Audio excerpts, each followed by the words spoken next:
GT Holidays, South India's #1 travel brand. You know you are special when you're with GT Holidays. எங்க சேதாரத்துக்கு மேல கொடுத்தீங்கன்னா உங்க காசை waste பண்ற மாதிரி தான்.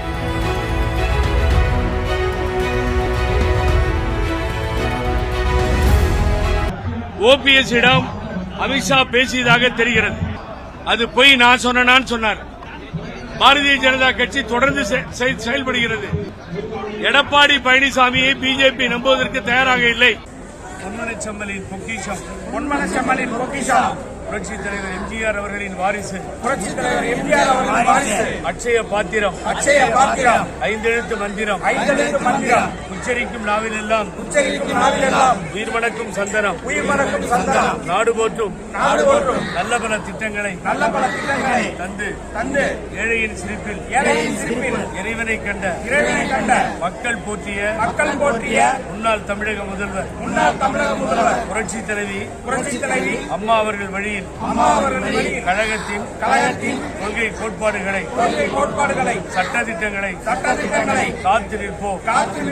நம்மை ஏய்ப்பவர் கையில் அதிகாரம் இருந்திடும் என்னும் கதை மாறும் என்கிற குறிக்கோளை வெற்றி பெறச் செய்வோம். ஏமாந்த காலத்தில் ஏற்றம் கொண்டு புலிவேடம் போட்டு கழகத்தை காட்டிக் கொடுக்கும் துரோகிகளுக்கு பாடம் புகட்டுவோம். மத சார்பற்ற கட்சிகளின் உதவியோடு மீண்டும் புரட்சித் தலைவி அம்மா அவர்களின் ஆட்சி அமைப்போம்.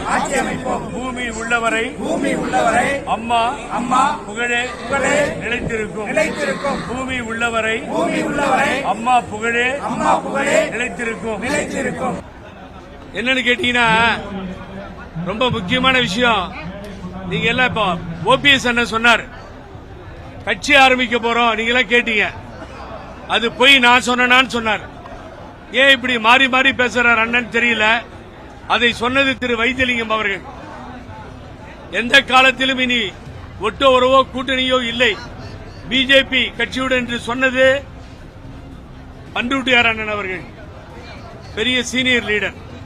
இதுக்கு ரெண்டுத்துக்கும் முரண்பாடா இப்ப நான் அமித்ஷாவை சந்திச்சு வந்தேன்னு சொன்னா, நான் உள்துறை அமைச்சர் அமித்ஷா அவர்கள் அதிமுக உள்கட்சி பிரச்சனையில் தலையிடுவதில்லை என்று சொன்னார். அப்புறம் அவர் ஓபிஎஸ் கூட்டு பேசுறாரு, திரு கே.ஏ. செங்கோட்டையனை கூட்டு பேசுறாரு. ஆகவே இப்படிப்பட்ட ஒரு சூழ்நிலையை பாரதிய ஜனதா கட்சி தொடர்ந்து செயல்படுகிறது. அப்புறம் என்ன உள்கட்சி விஷயத்தில் தலையிடுறதில்லைன்னு சொல்லி, எனக்கு தெரிஞ்ச வரைக்கும் எடப்பாடி பழனிசாமியை பிஜேபி நம்புவதற்கு தயாராக இல்லை.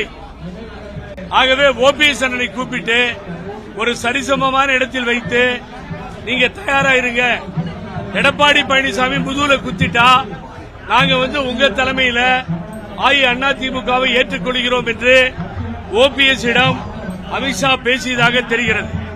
ஆகவே இபிஎஸ்க்கு ஆல்டர்னேட்டிவா எல்லாத்தையும் ரெடி பண்ணிட்டு இருக்காங்க. ஏன்னா இபிஎஸ் முதுகுல குத்துவார் உங்களுக்கு தெரியும். ஆகவே இப்படிப்பட்ட சூழ்நிலை நிலவுகிறது தமிழகத்தில். மாறி பேசுகின்ற காட்சிகளை பார்க்கிறோம். அதிமுக தொண்டர்கள் உறுதியாக சொல்லுகிறோம், பாரதிய ஜனதா கட்சியோடு கூட்டணிக்கு செல்லுகின்ற தலைவர்கள் அதிமுக தொண்டர்களால் மொத்தமாக புறக்கணிக்கப்படுவார்கள். பிஜேபி பெயரை சொல்லிக் கொண்டு அம்மா வழிக்கு எதிராக எந்த தொண்டரும் பின் செல்ல மாட்டார். அனல் பறக்கும் செய்திகளை அப்டேட் செய்து கொள்ள நக்கீரன் களத்தை இப்பவே சப்ஸ்கிரைப் பண்ணுங்க.